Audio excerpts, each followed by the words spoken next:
Hello students, मैं हूं सौम्या सोनी, आपकी हिंदी की टीचर, और आप देख रहे हैं MVM PS Robertsganj online YouTube teaching channel.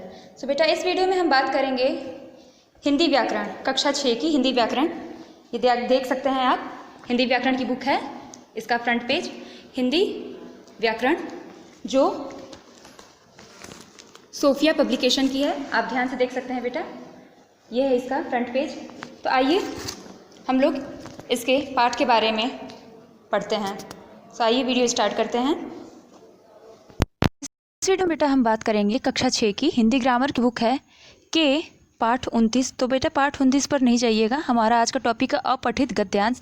ये अपठित गद्यांश आपका PT फर्स्ट में भी आता है, हाफ ईयरली में भी आता है और एनुअल में भी आता है। तो आइए हम लोग स्टार्ट करते हैं, जिसे हम इंग्लिश में बोलते हैं अनसीन पैसेजेस।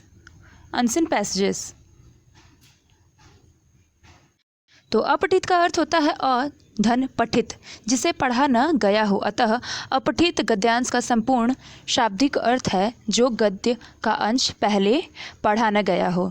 गद्य का ऐसा अंश, ध्यान दीजिएगा, अपठित गद्यांश किसे कहते हैं? गद्य का ऐसा अंश, अंश मतलब भाग होता है, तो गद्य का ऐसा अंश जो पहले कभी न पढ़ा गया हो उसे अपठित गद्यांश, वह अपठित गद्यांश कहलाता है। अपठित गद्यांश का किसी भी कहानी, संग्रह, निबंध, लेख, विचार जीवनी अथवा संस्मरण आदि से चयन किया जा सकता है। इन गद्यांशों के मूल तत्व, शिक्षा, सार, संक्षेप, शिक्षक, शीर्षक आदि से संबंधित प्रश्नों का उत्तर विद्यार्थी को इन्हीं गद्यांशों में से खोजने होते हैं। गद्यांशों के उत्तर देने से पहले कुछ बिंदुओं को ध्यान में रखकर आगे बढ़ा जाता है।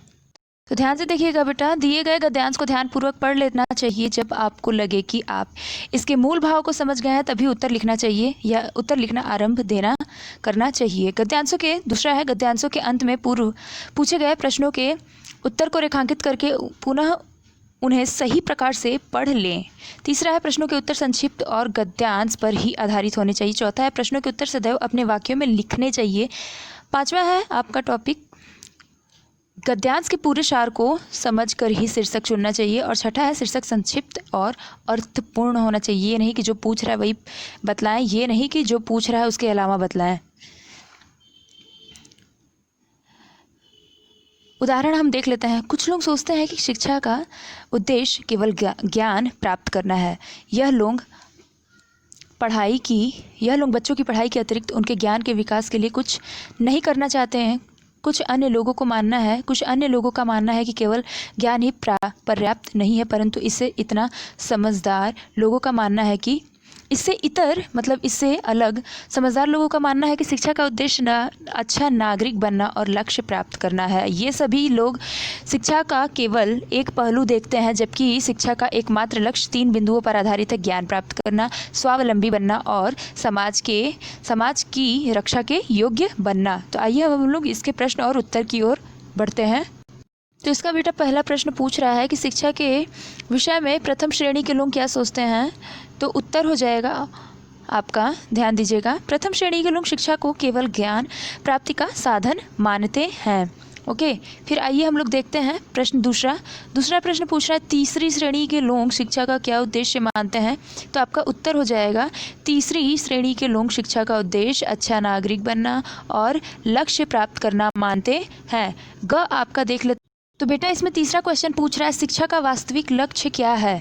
तो उत्तर हम लोग देख लेते हैं कि शिक्षा का वास्तविक लक्ष्य ज्ञान प्राप्त करना, स्वावलंबी बनना और समाज का रक्षक बनना है। ओके, और इसमें पूछ रहा है गद्यांश का उचित शीर्षक लिखिए। तो ये बेटा मैं उत्तर आपको दिखा दे रही हूँ, ये आपको अपने अकॉर्डिंग ढूंढना है। जब आपको अपठित गद्यांश मिलेगा, गद्य मीन्स होता है कहानी और पद्य मीन्स होता है कविता। ओके, तो आपको गद्य भी मिला है, तो शिक्षक का उद्देश्य आप इसका कुछ भी रख सकते हैं अपने अकॉर्डिंग।